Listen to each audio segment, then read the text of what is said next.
2024-এ যে নেট এক্সামটা একবার ক্যান্সেল হয়ে আবার রি এক্সাম হলো আগস্টে, সেইটার এক্সপেক্টেড কাট অফ কী হতে পারে বাংলা বিষয়ের ক্ষেত্রে, সেই বিষয়টা নিয়ে আজকে আলোচনা করব। শুরুতেই দেখো আমরা প্রত্যেকটা ক্যাটাগরি ওয়াইজ এই আলোচনাটা করব। প্রথমে আনরিজার্ভ ক্যাটাগরিতে দেখব। আনরিজার্ভ দেখো নেটের অনেকগুলো মাঝখানে 3টে পরীক্ষা এখানে বাদ রাখা হয়েছে, কারণ সেই সময় পার্সেন্টাইল ছিল। আমরা আসলে এখানে সংখ্যা তত্ত্বের মধ্য দিয়ে এই বিচারটা করব, কোনো আন্দাজে কোনো এই তা শুনে এরকম ব্যাপার নয়, সংখ্যা তত্ত্ব দিয়েই এই আলোচনাটা হবে। দেখো আমরা দেখে এসেছি যে জেআরএফ এখানে দেখো আর নেট এখানে, তাহলে আনরিজার্ভডের ক্ষেত্রে জেআরএফ এর এই যে শ্রেণীগুলো, অর্থাৎ শুরুতে দেখো 59.33 অলমোস্ট 60%, 58, 61 বা 2, 58.66 মানে 59%-এর কাছাকাছি। সুতরাং 2024-এর জুনে দেখো জুনে একটু বেশি হয় কাট অফটা। হ্যাঁ, সেক্ষেত্রে আমাদের এইটা 62 এর আশেপাশে কিন্তু, বা 61 বা 2, মানে এটা ধরো 59 থেকে 62 এর মধ্যে কিন্তু এক্সপেক্টেড কাট অফটা থাকতে পারে। 59 থেকে 62 এর ভেতরে থাকতে পারে জেআরএফদের জন্য। নেটের জন্য যদি দেখো ভালো করে যে 52, 51, 52, 55, 52, সুতরাং এখানে কিন্তু আমাদের 52 থেকে 56 বা 5 এর মধ্যে কিন্তু এই এক্সপেক্টেড কাট অফটা নেটের ক্ষেত্রে থাকতে পারে কিন্তু আনরিজার্ভদের ক্ষেত্রে। ইডব্লিউএস এর ক্ষেত্রে দেখো, ইডব্লিউএস এর ক্ষেত্রে আমরা যদি এখানে দেখি যে জুনের প্রথমে 54, 57, দেখো ডিসেম্বর 55, 59, জুন 55, সুতরাং এখানে কিন্তু ইডব্লিউএস ক্যাটাগরির ক্ষেত্রে কিন্তু 60%-এর আশেপাশে থাকবে বলে আশা করা যাচ্ছে। 60% ইডব্লিউএস এর ক্ষেত্রে জিআরএফ পেতে গেলে।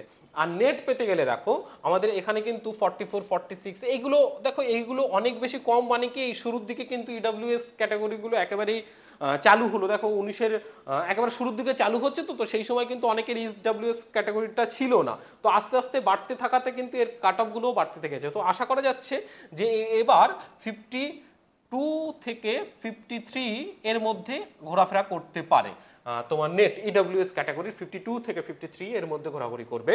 ওবিসিদের ক্ষেত্রে দেখো, ওবিসিদের ক্ষেত্রে আমরা জেআরএফ দেখো 54.67, 55.33, 54, 55, 54, 58, 54, সুতরাং এখানে দেখো 58 পর্যন্ত হতে পারে, বা 59 এরকম হতে পারে। 54 থেকে 59 এর মধ্যে কিন্তু জেআরএফটা থাকতে পারে। নেটের ক্ষেত্রে আমরা যদি দেখি 46, 46, 47, 50, 47, সুতরাং এখানে কিন্তু 51 এটা ধরা যেতে পারে 51%। 47 থেকে 51 এর মধ্যে বিষয়টা কিন্তু ঘুরতে পারে। আচ্ছা, এসসিদের ক্ষেত্রে আমরা যদি দেখি, এসসিদের ক্ষেত্রে দেখো জেআরএফ এর ক্ষেত্রে 52, 52, 52, 55, 53, সুতরাং এবার কিন্তু তোমার 55 হতে পারে জেআরএফ 55, তবে 52 থেকে 55 এর মধ্যে ঘোরাঘুরি করতে পারে। 52 থেকে 55 এর মধ্যে কিন্তু জেআরএফ এসসিদের হতে পারে।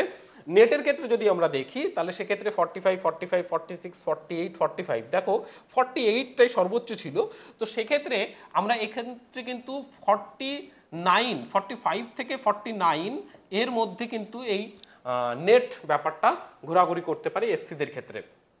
আমরা যদি এসটিদের দিকে তাকাই, এসটিদের ক্ষেত্রে দেখো জেআরএফ এর ক্ষেত্রে 44, 49, 47, 51, 43, সুতরাং এখানে দেখো এই জায়গাটায় অর্থাৎ জুন 2023-এ কিন্তু একটু বেশি উঠে গেছিল কাট অফটা জেআরএফদের ক্ষেত্রে, আর এটা দেখো 43, আবার ডিসেম্বরে ওই জন্য একটু বেশি নেমে গেছিল।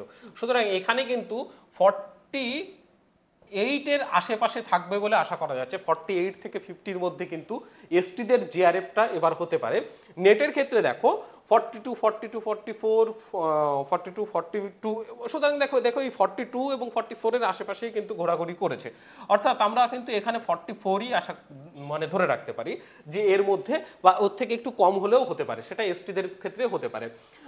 দেখো আমরা ডিসেম্বর 2024-এ নেট এবং সেটকে কেন্দ্র করে একটা নতুন ব্যাচ শুরু করছি, যেখানে জেনারেল পেপার, এডুকেশন এবং বাংলা সাহিত্য এই বিষয়টাকে, এই 3টে বিষয়ই পড়ানো হবে। জানো তোমরা যে আমাদের পড়ানোর পদ্ধতিটা কেমন, পিডিএফ নোট থাকবে, অডিও নোট থাকবে, রেকর্ডেড ভিডিও ক্লাস থাকবে, লাইভ ক্লাস থাকবে, প্রত্যেকটা টপিক ধরে প্রিভিয়াস ইয়ার কোশ্চেন সেট থাকবে, প্রত্যেকটা টপিক ধরে ধরে মক টেস্ট হবে, এবং প্রতিদিনের নির্দিষ্ট টার্গেটের মধ্য দিয়ে পড়াশোনাটা চলতে থাকবে। তোমরা স্ক্রিনে দেওয়া নম্বরটাতে একবার ফোন করে নিতে পারো যদি ডিটেলসগুলো আরও জানতে চাও। সেই সঙ্গে এই ব্যাচটার জন্য আরও একটা অফার থাকছে, 10 তারিখের মধ্যে তোমরা যদি অ্যাডমিশন নাও এই ব্যাচটাতে 50% পর্যন্ত অফ করে 10,999 টাকায় পেপার অন প্লাস সাবজেক্ট দুটোই হয়ে যাচ্ছে, বোথ পেপার, 1 বছরের কোর্স ডিউরেশনে। আশা করি বিষয়টা ক্লিয়ার হয়েছে এবং আমরা এর পরের আরেকটা ভিডিও আনছি যেখানে রেজাল্ট এক্সপেক্টেড তোমার রেসপন্স কি, অর্থাৎ রেজাল্ট কবে দিতে পারে এবং তোমার পরবর্তী পরীক্ষার ডেট কবে ঘোষণা হতে পারে বা কবে নাগাদ নেট পরীক্ষাটা হতে পারে। সেটের পরীক্ষার ডেট তো আমরা পেয়ে গেছি, কিন্তু নেট পরীক্ষাটা কবে নাগাদ হতে পারে সেটা নিয়ে একটা ভিডিও আমরা আলোচনা করবো। চলো দেখা হচ্ছে পরের ভিডিও।